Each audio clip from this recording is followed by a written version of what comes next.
I call it living from the end. This is one of the harder ones for people to get, but I'd like you to go again to the New Testament. Look at Romans 4:17. In the presence of him whom he believed God, who gives life to the dead and calls those things which do not exist as though they did. And calls those things which do not exist as though they did. Those are very important, significant words. You have to be able to call the things which you have not seen yet materialize and manifest into your physical world. You have to be able to say to yourself, I call those things that I would like to become as if they already do. And you place into your imagination fearlessly the I ams which you would like to create for yourself. And when it's time for me to write another book, I don't even know what it's going to be. I just know that it starts germinating inside me. And it's like a calling, it's like a passion.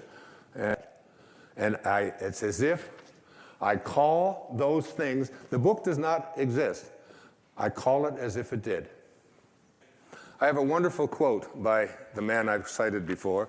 His name is Neville, and it goes like this.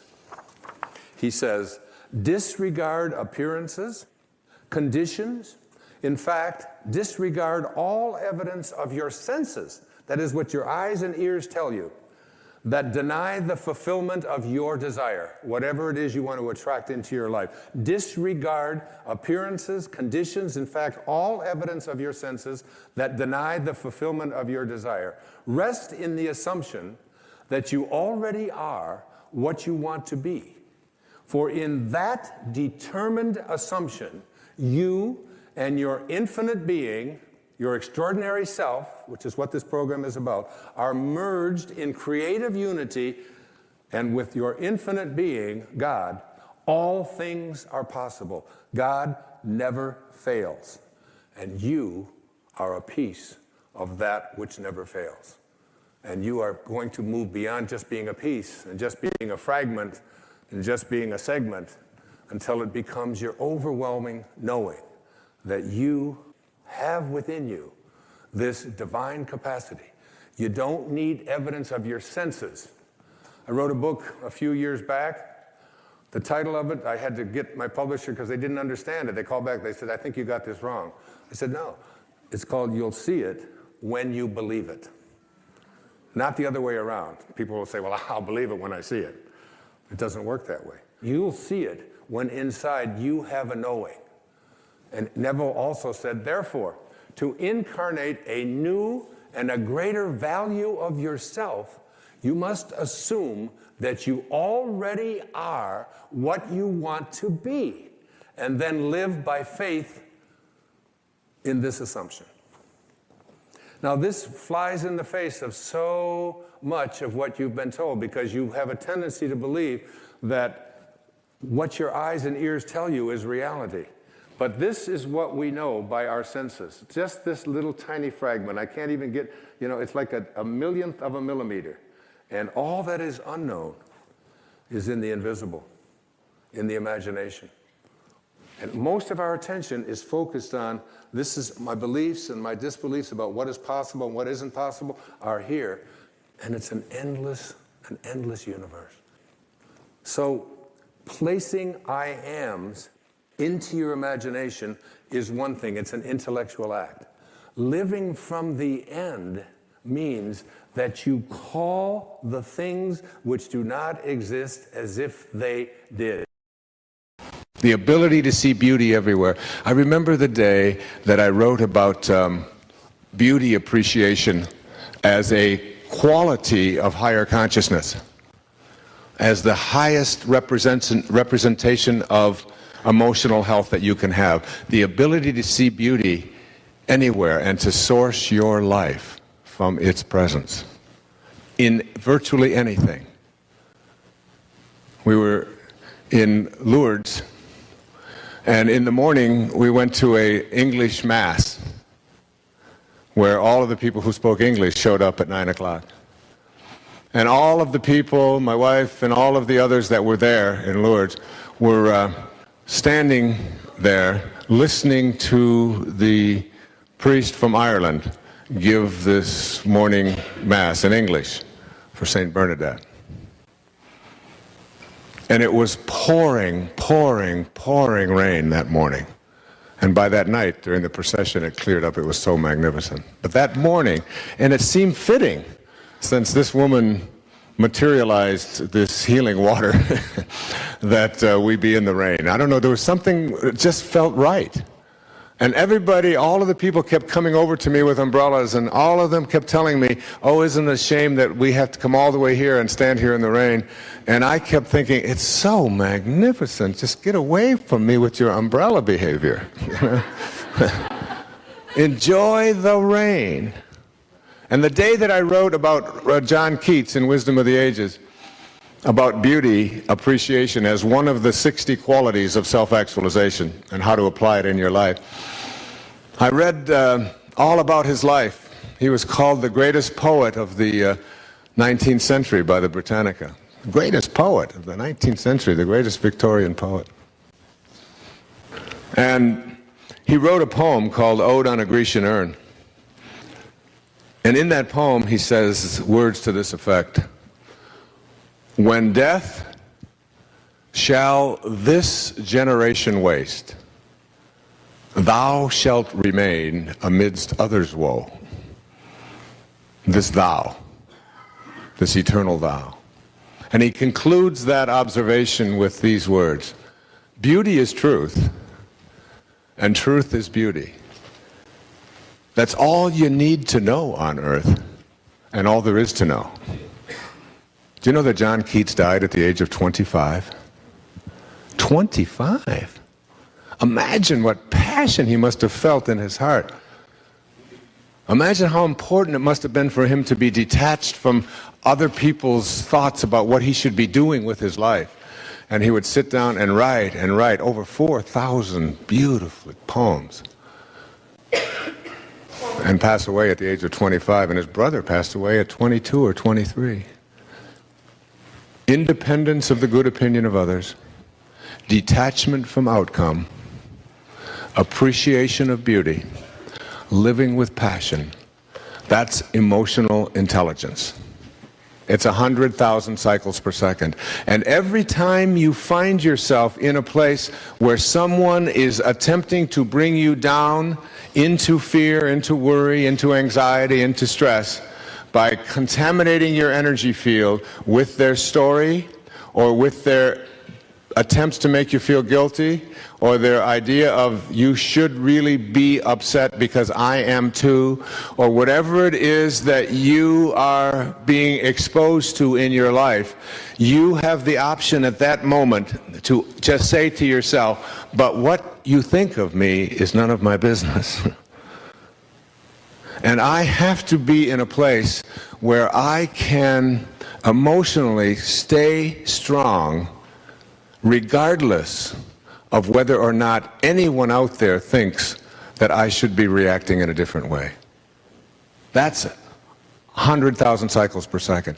And you know something, after a while, it isn't something that is anxiety producing. It isn't something that people will dislike you for. As a matter of fact, people around you will begin to respect you more. Because people respect strength, not weakness. Power versus force. When you become empowered, you are respected. People will want to know more of how you're able to be that way in the face of such things. And you begin to see everything in a different light. Everything. And you know, the same bewilderment can be experienced and enjoyed and processed in the city, and in your home, and in your bedroom, and sitting on your couch, and in your car, anywhere. You can look for the beauty, you can look for all of the miracles that are around it, or you can be looking for all the things that are wrong. And again, it's if you put your attention on what's wrong, then your energy goes down. If you put your attention on the problem, the problem magnifies. If you put your attention on the solution, on what is right, and what you love, and how phenomenal this moment is, that will be your experience of life. And the great masters go through life and see everything like that. As Whitman said to me, every cubic inch of space is a miracle. You don't look for miracles. You live one. And I very, very seldom talk to anybody on an airplane, because to me a flight of 2.5 or 3 hours is an opportunity to meditate and to get quiet, especially if there's loud people around me and a lot of noise and a lot of distractions and so on. To me, that's the ultimate opportunity. It's like having a leaf blower on board, you know. Because I'm still trying to work on those little guys that carry those things around. Thank you, God, for sending me this annoying little And so, but for some reason, I started talking to this gentleman, and as things began to progress, he, it turns out, is going through a real nasty divorce. And his wife of the last 12 or 13 years or so, his second marriage, is a man my age, 61 years old, who was really struggling in his relationships and with this, and his ex-wife is giving him all kinds of problems about wanting half of everything that he's ever created, and wanting, you know, he's going through all of the reasons why she was wrong, and how wrong she was, and how she had no right to do that, and how they had made an agreement before they got married, and they'd signed it, and now she wants to throw that out, and it's all greed. And meantime, he's overweight, and he's suffering from various kinds of stress-related things in his life. Candidate for an ulcer for sure, blood pressure going up, lots of headaches, illness. All of these things will come about from this kind of way of processing your life. So I asked him the question. I said, if I had 2 wands, and the first wand was one I said, look, you can have everything you want in your life, including being right. And you can keep all of that you've ever amassed in your life, and you can make her wrong, and you can shut her out by paying a lot of money to attorneys, and you can win. And you can have all of the stuff that you've accumulated. You get that with this wand. I said, yeah. He said, I like that. I said, but you can't have that wand if you take this wand, and this wand is one which I say to you that no matter what comes your way for the rest of your life, no matter what you encounter, you will have peace. You will be at peace. So no matter what she says or anybody does to you or whatever comes along, you're going to be at peace. Which would you take? And he said, well, obviously, I would take the one to be at peace. I said, well, from this moment on, you have that choice. You can make the decision to be at peace. And you can still hire whoever it is that you need to hire in order to take care of all of these transactions, but you can instruct them that I don't want any news other than that which will bring me to peace. If you have something to say to me that will not make me peaceful, you just deal with it. That's what I'm paying you for. That's your job. Your job is to keep me at peace. Don't tell me anything about she has no right to do. I don't want to hear any of that. Whatever you tell me, it has to bring me peace. Otherwise, just handle it yourself. I said, you can do that. And I said, in the end, even if she takes half of everything that you've ever accumulated in your life, the other half is more that you could spend in the next 25 lifetimes anyway. So your attachment to being right and not being at peace is the thing that is going to destroy you. And you might win, but on the day that you win, you'll probably drop dead. Or wish that you had, because you'll be so sick. Take your choice. I can choose peace, says the Course in Miracles, rather than this. Tattoo it to your forehead. It's what spirit is about. And that's where you want to place your attention and your energy. Not on what is wrong, but on what it is that you feel in your heart you can do to bring us all closer to God. And the grieving process that some of you referred to in your questions is not necessarily the self-actualized way that you handle tragedies in our lives. I remember a book by Ernest Hemingway called The Islands in the Stream. And this man finds out that his son has just been killed in the war overseas in Europe. And that night he's at a party and he's dancing. And someone said to him, "How could you possibly be here when you found out what happened to your son this afternoon?" And his answer in that novel was, "Sooner or later, I know I'm going to have to get over this or it will destroy me. I just picked sooner." And that sounds cruel to some of us who believe that we have to spend a long time suffering. But I remember when Nisargadatta said to a woman who complained to her about her cancer, she said, "I suffer so." And he said, "You do not suffer. Only the person you imagine yourself to be suffers." And when she responded, "You can't tell me that you don't suffer," she wanted to make him wrong. And she started pointing out all the things that were wrong in India, and the war with Pakistan, and all of the pestilence, and all of the poverty, and all of the horrible things, and the starvation, and so on. And he looked at her and said straight away, and I'll never forget this, he said, "Ma'am, in my world, nothing ever goes wrong." That's not something I'm asking you to just embrace enthusiastically. I know that you've been raised in a certain way, as I have, and I ache when I see children hurt, when I see people maimed. And I'm suggesting to you that there is another way to even begin to look at all of this from the perspective of yourself as an infinite soul. And the problem then no longer becomes something that you are living with in agony and pain and suffering and creating all of the diseases of your life, but it becomes a clarion call to bring the world closer to God.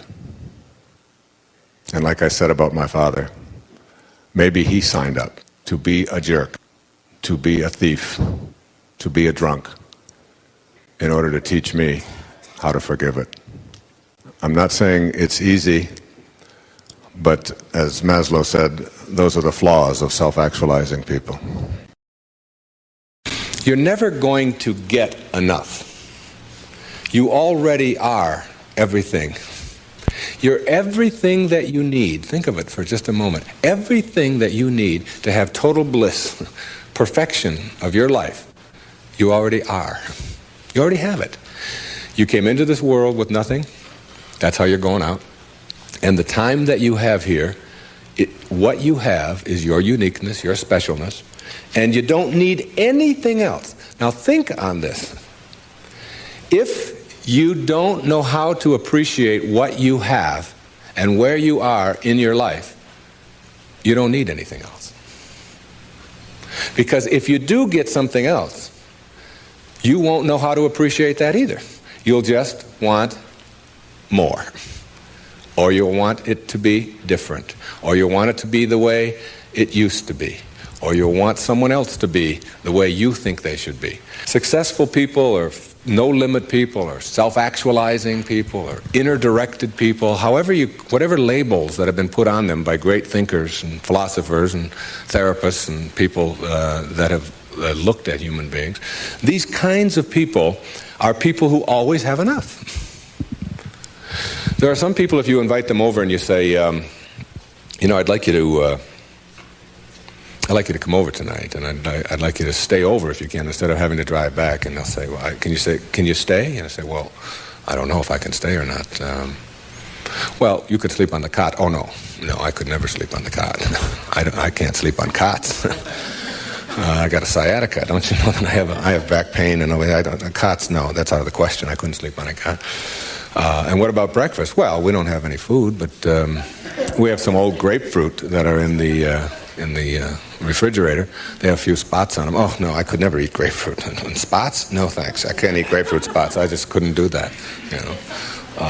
And these are people who never have enough. They are are not able to be flexible and to change. And there are other people, if you say, would you like to sleep over? We got a place in the sewer. Hey, that'd be great. I can handle that. No problem. I slept there before. It's all right. And all we have is grapefruit. Oh, I love grapefruit. Well, there's got spots on them. Oh, I really like grapefruit spots. Those are terrific. I'll go for those. There are some people who can handle anything, not because their circumstances are different. You see, your circumstances have very little to do with your fulfillment in life. Very little. It's how you're approaching your circumstances. It's your attitude towards your circumstances that make all the difference in the world. And taking what you are and accepting it. Daughter helped me with being bald a long time ago. She said, Dad, you're not really bald. Don't think of yourself that way. She said, you're just about this much taller than your hair. That's all. Just sort of a nice way to look at it, too. I just sort of outgrew my hair. I sort of transcended my hair, if you will. All right? No limit people are human beings who take what they are and accept it. And don't tell themselves that somehow they're deficient because of anything about themselves. This is a very crucial concept for me and for virtually all of us. It's this idea of taking your life in your own hands and being the kind of person that you choose to be, and understanding that everything that comes your way is an opportunity, is a blessing. And it wasn't until I learned how to celebrate virtually everything that came my way that I was able to transcend it. You see, everything that was given to us by God, whatever that is perfect. No one can deny the mountains are perfect and the rivers are perfect and the birds are perfect and the hippopotamuses are perfect and so on. This is just what was given to us. Everything else that you have on our planet, that we have on our planet, comes about as a result of thinking. Thinking. Thought makes it so. All right? This microphone comes about as a result of thinking. Somebody imagines it. Somebody then tells somebody else about it, and it creates it. The dress that you're wearing, this shirt that I'm wearing, the shoes that you have, the stage, these cameras. Everything that you see that wasn't given to us was created by man as a result of the way that we think. The way that we think. So what gets inside of us as a cell comes about as a result of the way that we choose to think in our lives. Very important principle to understand. Because once you get a hold of thinking, and that it creates everything that you have in your life, you can change and make it as absolutely perfect as you want it to be, because thought makes it so. Find joy in every moment that you have in your life, instead of always looking for it. It means that while you are driving along the countryside, and seeing, instead of saying, I'm on my way to this point, that you can open your eyes and see it with new eyes. See the rolling mountains, see the grass, see the deer, see the sky. You can just stop wherever you are in this second, wherever you are, and just look around you, and you can begin to appreciate just your surroundings and your environment. Then you can begin to appreciate the people that are in your life, and even the ones that are negative and you're having the most difficulty with. You can practice a new way of being with them, which is sending them love, sending them flowers, send them books, send them a tape, send them something, and just see what kind of reaction that you get. Super emotional health is just an attitude. An attitude is everything. At any given moment in your life, you are choosing between two pictures or evaluations of yourself. Your choices include the one offered by your soul or the higher self, which I think of as the voice of God, and the one offered by the ego, or your false idea of yourself. You decide how you view yourself and how you view others as well. Essentially, you accept either ego's picture of yourself and others, or that of your higher spiritual self. In every moment of your life, you have the option to choose peace for yourself. The ego wants you in a constant state of agitation to keep you from embracing your higher self. It convinces you that if you are not always on edge, you can't grow. But you must keep in mind that experiencing this inner turmoil is a choice that you have made by allowing your false self to dominate your life. When you make the choice for peace, you are literally allowing God into your life. Learning how to specifically allow the higher part of yourself, rather than your lower identities, to be in control of your life. We all long for the peacefulness of being without turmoil and angst. There is a feeling of an inner glow when we know that we are on course, on our sacred path. So why do we so frequently choose the opposite emotions and thoughts and inner beliefs which agitate our minds and cloud our perceptions and distort our relationships? You need to carefully examine your choices that block your experience of peace, of God. Just knowing that peace is always an alternative is a significant awakening. These tools will help to tame the ego when it demands that you pursue separateness or specialness. Replacing the turmoil that you so often choose is then a simple matter of allowing your higher self to take over in any situation where you are about to allow turmoil to enter. Your ego will push you in the direction of the fight, away from peace. You must be ready to see it as it is about to happen and invite your higher self to send your ego a not wanted right now message. I'm fond of this A Course in Miracles quotation concerning ego replacement. You will not find peace except the peace of God. Accept this fact and save yourself the agony of yet more bitter disappointment, bleak despair and doubt. Seek you no further. There is nothing else for you to find except the peace of God. When you have an absence of peace at any time in your life, know that your ego, the false idea of yourself, is what's really responsible.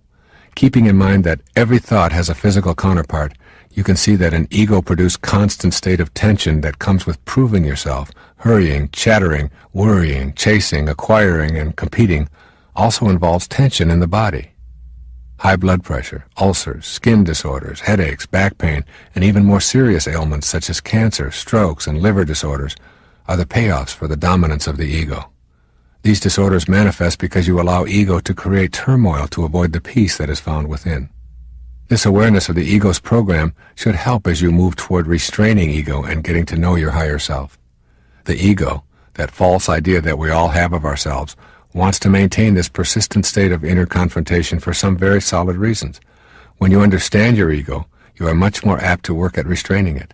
When you know why your ego behaves as it does, you will then be able to make the adjustments necessary for your higher self to have a greater influence in your life.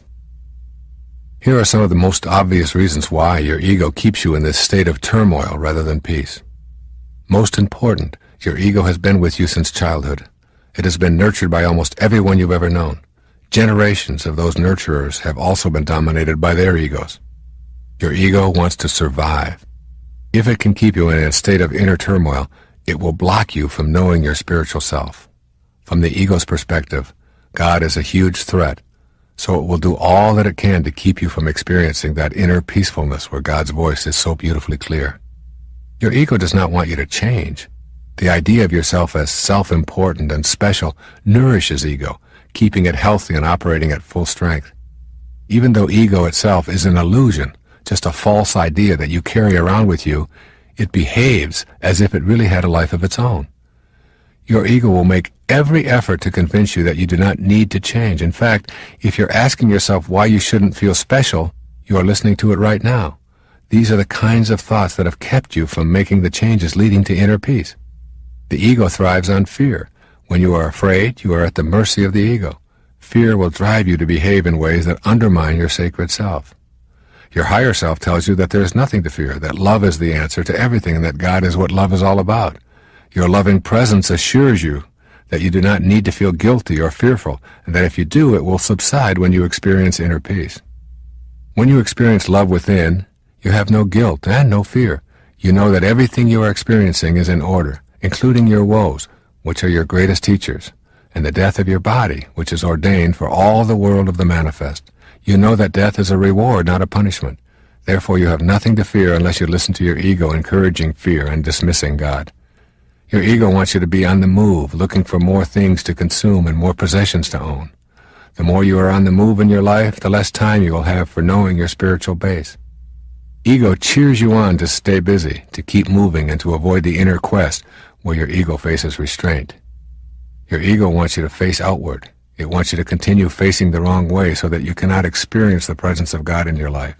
By facing away rather than inward, you ensure the strong presence of your ego forever. The consequences are that you will continually feel the pressure to compare yourself with others, the need to defeat others in order to feel powerful or even worthwhile, to have more and better toys, to accumulate more trophies.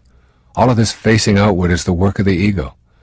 When you refuse to listen, it shouts that you must be upset when others get ahead of you, that you are worthless when you lose, that being number one is more important than anything, that to settle for less is to admit to being a loser.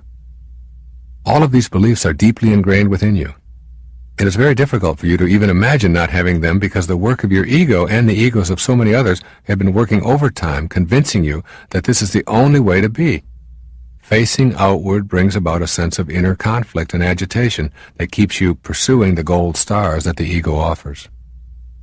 These are a few of the more obvious payoffs your ego uses to keep you in a confrontational rather than a peaceful mood. Keep in mind that you can restrain this ego simply by the power of your own will.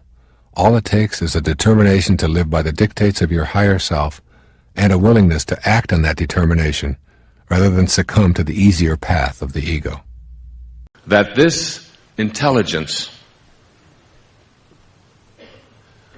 is something that we can all access and create not just what we do in our physical world every day, which is where it all comes from, but we can begin to create miracles for ourselves in our lives.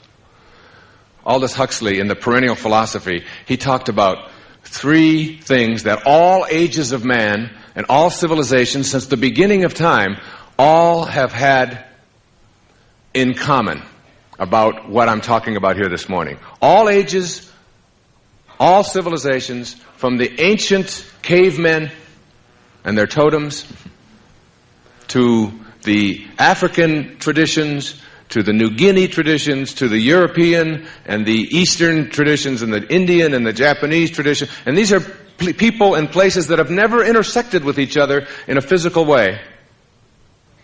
All of them have had what Huxley called 3 things they have in common. If you look at the philosophers, the people who have spoken for their people at that time, they've all believed that there is an invisible intelligence beyond the world of the changing.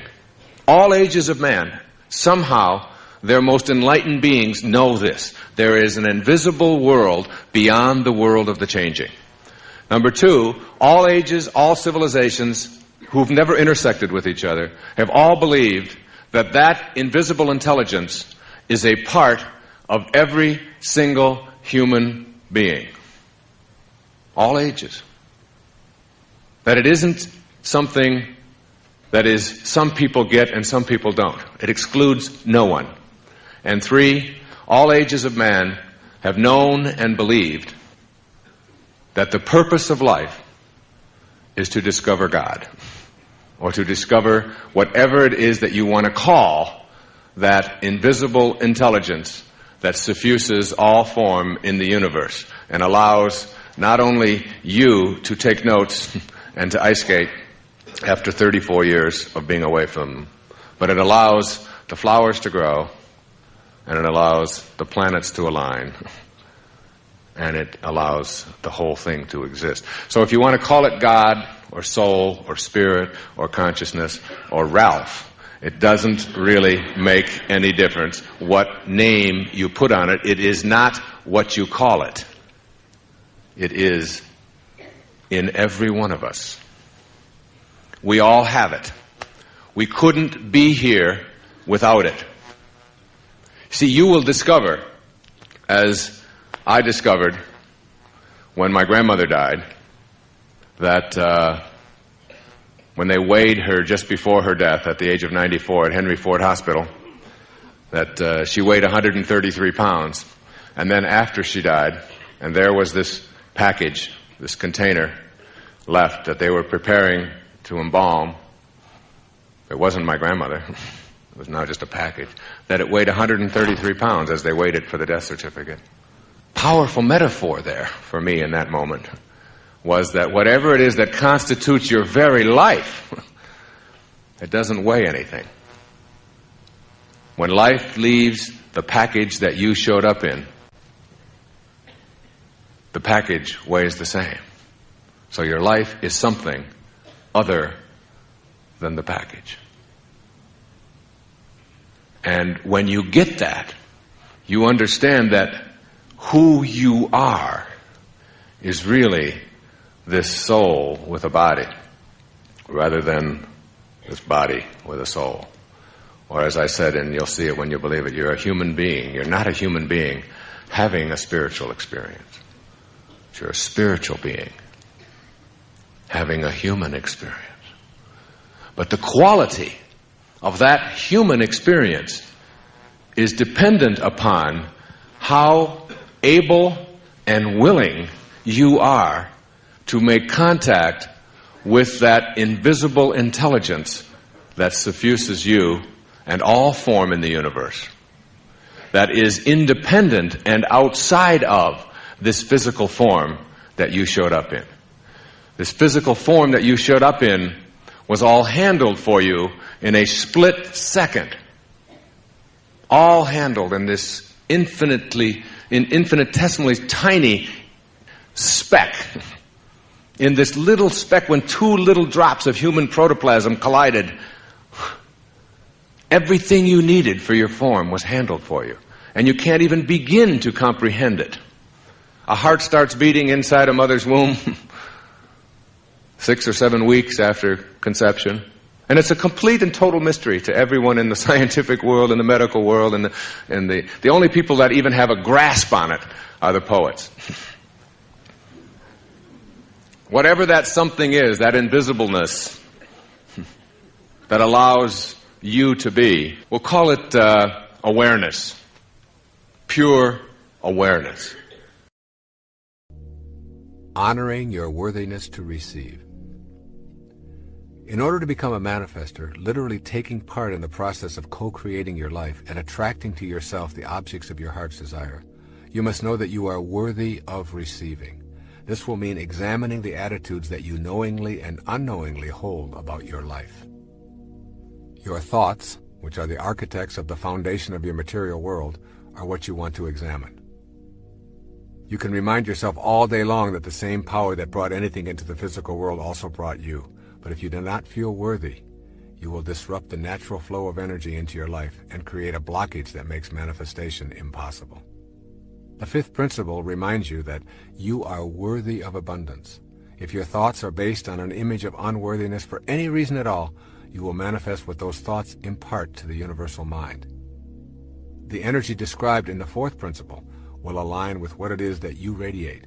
As a man thinks, so is he, are not just empty words. Thinking that abundance is incompatible with spirituality is a myth that influences many of us and is the largest impediment there is to feeling worthy. Take a look around your world and notice the abundance and endlessness of our universe. It goes on and on, beyond our ability to imagine its vastness. This abundance flows from the same energy that comprises our fundamental essence. It is you. You are it. Material form is how spirit makes itself known to us while we are in form ourselves. Spirit manifests in trees and oceans and fish, birds, minerals, vegetables, flowers, and you. When we adopt an attitude of spirit being incompatible with matter, we are denying the spirit that is in matter as its originating energy. We also deny the validity of ourselves as spiritual beings. When we shift to seeing that together they comprise one harmonious whole, we remove the stigma of selfishness. Just as each one of us is one harmonious whole comprised of spirit and matter, so too is the entire universe. The process of life taking form is a mystery. That mystery is governed by a creative energy that is knowable when we genuinely feel worthy of receiving its blessings in form. Abundance is the way of the creative force in the universe. You are entitled to have abundance in your life and to radiate prosperity to all that you encounter in your world. Nothing is gained by making yourself small and insignificant other than to manifest smallness and insignificance into your life. This creative source reacts to your belief in shortages with a fulfillment of your belief. So if you believe and know and are certain that you can't attract abundance into your life, but I want to tell you tonight, you tuned in to somebody who knows about abundance. I have always been able to create abundance in my life. When I was a little kid, all the other kids in the places that I lived and so on, and even when we got back at home with my mom, pop bottles. You remember soda pop bottles? You could collect them, little knee-high bottles and Pepsi-Cola bottles and Coca-Cola bottles, and 2 cents if you took them back. I was a master at collecting pop bottles. I could manifest a pop bottle just like that. It was just... We used to have furnaces that had coal in them, and I would go along and I would empty people's ashes that they would set out. So just take it out to the alleys. I would go to the grocery store, and because my imagination was always working on abundance, I would carry groceries out for little old ladies. You know what I'm doing today? Right now? Collecting pop bottles and taking out ashes and taking out groceries for little old ladies. Just a bigger stage. See, if I came to this source and said, I don't have enough, this source doesn't know how to react to I don't have enough. This source is an endless supply. It's like the ocean. You can take a 10 million gallon tank to the ocean of abundance, and you can take it out every hour, or you can take a thimble once a year. And the ocean doesn't care. It makes no difference to the ocean, because everything returns to this source. Every time I walk, wherever I go, in fact, it happened to me this morning. I found a dime. A dime? That's like major. A dime. That's 10 pennies. That's 5 bottles. And whenever I bend over, and I notice that it gets a little further away, I bend over and I pick up this coin, and I always say, thank you, God, for this symbol of abundance that always flows into my life. Never once have I ever said, how come only a dime? I need $1,000. Why are you only giving me a dime? The face of abundance is like you have to come to this source not with what is missing, because it doesn't know. There's nothing missing. This source, which is the source of all, doesn't know about what's missing. When you say, please give me what is missing, it'll just reaffirm your belief in things being missing. You have to come to this source by being abundant, by being in a state of gratitude, by being thankful for all that you are, and seeing yourself as attracting more and more of that, and being willing to give it away.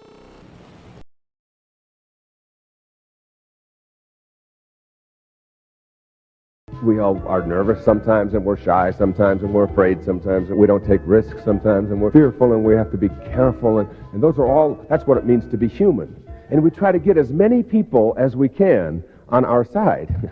So if we can get ourselves lumped with the majority, then we can feel greater. But every great innovative idea that ever happened started with a minority, started with an individual thinking like that. Will Rogers said one time, if you find yourself on the side of the majority, you better reform. You know, if you're thinking just like everybody else thinks, what have you got to offer? What is it that this unique thing, this unique human being that has never existed before, will never exist again, has never existed in this day as it exists, as you do in this day, just like every single day. Not only are you unique on this planet, but every day you're here, you're unique on this planet. Instead of that, we say, how can we get everybody to think like I do? Let's get into majority kind of thinking, you see. And that's like one of the first things to understand, that in order to be, Emerson said it, he talked about conformity, he said, to be a man you must therefore by nature be a nonconformist. And yet we have difficulty with non-conforming people, with people who have different ideas, with people who want to try something different, people who don't accept that we always have to be the way we've always been. We have quite a bit of difficulty with that. Most human beings use about 1/100th of their potential within their brains that it's capable of using. And every time we see somebody who is able to do things that seem so phenomenal, instantly we say, well, that's a weird person, or that's a freak, they must be faking it, or whatever. When there are places in the world where people don't even think pain, they don't even have words. There are some cultures, particularly in Eastern philosophies, where pain itself is not even a part of their vocabulary. They don't even invent words for that, because they train themselves not to think in ways that are going to be immobilizing and depressing and so on. And I would work on this when I was working with people early in my career. And one of the greatest things that you can learn in your life is the understanding that as you go through your life, even the people who love you the most are not going to approve of you half of the time. Somebody says, "You're a nerd." Terrible thing. I mean, one of the things you have a choice. You say, "Oh my God, they know."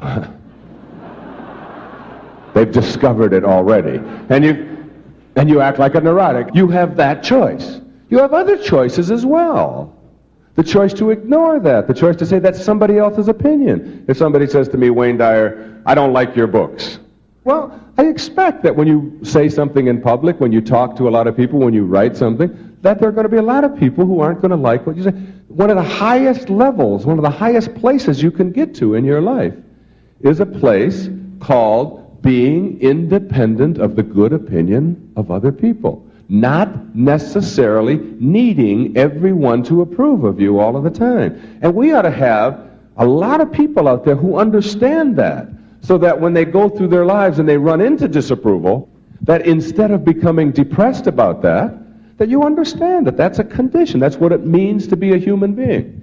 I'm saying don't become immobilized ever by what anybody else thinks of you. And when you do, understand that all you are doing is saying your opinion of me is more important than my own opinion of myself. Every time you're down. Every time you're down. That you are making other people's opinions of you more important. Now, a great misinterpretation there is that somehow this is a selfish philosophy. Believe me, there's nothing selfish in that. One of the simplest learnings that all children seem to understand, the very simple understanding that you can't give away what you don't have. You can't give away what you don't have, obviously. You can't give away 100 hours if you don't have it. You can't give away love for others if you don't have it for yourself. You can't give away success if you don't have it for yourself. You can't love another human being at all if you don't love yourself first. And think of yourself as a worthy person. So that if you want to be a great altruist, a philanthropist, somebody who loves everybody in the world, then you've got to get your own house in order. And that's all I'm saying. Get your own house in order, your own self in order, so that you can become one of those people that have transcended, who have gone beyond simply worrying about how they're going to cope with their lives. It mystifies me sometimes. We all have this little child within us, and all little children know how to be happy. All little children know how to be self-actualized, fully functioning, creatively alive. They know how to enjoy their lives. And then somehow they lose it somewhere along the way. And as we get to be adults, we forget what we had. It's the whole theory of whether a glass is half full or half empty. I mean, it's always half full to me. Always half full. If you believe that it's half empty, it's the same thing as saying people are basically evil. And that's a basis for a big theory in psychology. That's what psychoanalytic theory is really basically all about, is that each one of us have an id somewhere within us, and that's an untamed monster. That's something that we have to watch out for, and it will capture us, and it'll destroy us, and it's that all of us have this evil creature residing within us. I can't buy that. I just can't buy that. I look at little children and the way they are, I don't see it. I refuse to think that, even though I know that there are people who behave in evil ways. I believe basically that within each one of us is a reservoir of love and beauty and appreciation and so on, and that we've often lost it in the name of trying to get ahead of the other guy or trying to be successful or whatever. People who know how to enjoy their lives are never a burden to anybody else. They just want to be left alone. Just quit bugging me. Don't always be looking over your shoulder. Don't be monitoring everything that I do. Stop telling me how to live. Stop telling me what to do. Stop trying to live your life through me.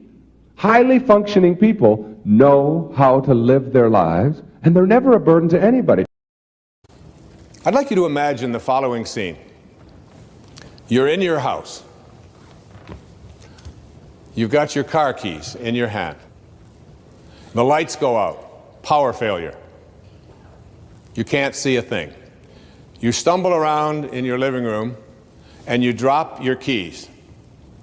And you look around for a moment and you realize that you're never going to find them in the dark. But you look outside and you notice that the street lights are on. So in your mind, a light bulb goes off. I'm not going to sit around here in the dark and grope around looking for my keys when there's a light on outside. I'm going to go out here under the street light and I'm going to look for my keys. Why are you laughing? This makes a lot of sense. So you're out here and you're groping around and you're looking for your keys and you're looking and your neighbor comes along and says, "What happened, Wayne?" "Well, I dropped my keys." "Oh, well, I'll help you look for them." And the two of us are now down here looking for our keys. And looking. Finally, he says to me, "Excuse me, but where did you drop your keys?" "Well, I dropped them in the house." He said, "You mean to tell me that you dropped your keys in the house and you're looking for them out here in the streetlight? Doesn't make any sense." And I said, "Well, it doesn't make any sense to grope around in the dark when there's light out here." Now you laugh and you think how silly that is, but isn't that exactly what we do when we have a problem, a difficulty, a struggle that is located inside and we're looking for the solution outside, someplace outside of ourselves? If you were raised on blame, it is a habit for you to reach for this excuse whenever you wish to explain why something is not working in your life. You can, for instance, blame lack of prosperity on a lot of externals: your culture, the stock market, politicians, your parents, lady luck, the greed of others. You can blame illness on heredity and the flu season and bad luck or the environment. Your sour relationships can be blamed on your partners, their inability to love you, your upbringing, or your parents. Your personality can be blamed on your parents, or your genes, or your childhood, or your siblings, or your birth order. And your physical appearance can be the fault of genetics, the food manufacturers, advertisers, or the polluted environment. This is potentially an endless list. The alternative to blame is self-responsibility, becoming an inner-directed person. You may not have been taught to consider taking responsibility for the events of your life. But if you are unwilling to discontinue the blame game, you will be unable to initiate your sacred quest. When you are inclined to think that someone else is responsible for your circumstances, take an instant to say a prayer of thanks for the lesson. The lesson is to become aware that you are the one who is experiencing the feeling. You can do this the instant that you recognize yourself playing the blame game. Feel thankful toward those you've let anger you. Give inner thanks for the reminder that the feeling you are experiencing is inside you, not outside you. Say to yourself, "I do not want to be right. I want to know the truth. I want my higher self to rule. No one is to blame for how I am feeling. It is my feeling, and I respect that." These kinds of affirmations will lead you to self-reliance and to the way of the sacred quest. Your spiritual soul will then become the guiding light for the remainder of your time in the now here. We are in the midst of enormous individual and global change.